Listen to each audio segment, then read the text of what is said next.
तुम्हारे नखरे ही खत्म नहीं हो रहे हैं जानान, लेकिन मैं भी पीछे हटने वाला नहीं। आंटी आप वहीं रहती, मुझे कॉल करके बुला लेती। मुझे क्या मालूम था, मैं बहुत डर गई थी।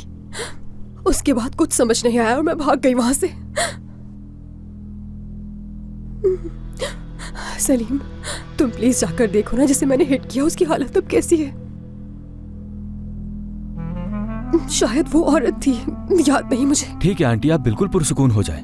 अपनी दवाइयाँ वक्त पर खाएं और इस बात का जिक्र किसी से मत कीजिएगा। हाँ। देखिए आपकी ये हालत देखकर बुराक भी बहुत ज्यादा परेशान हो गया। उसके सामने आप बिल्कुल ठीक रहिएगा।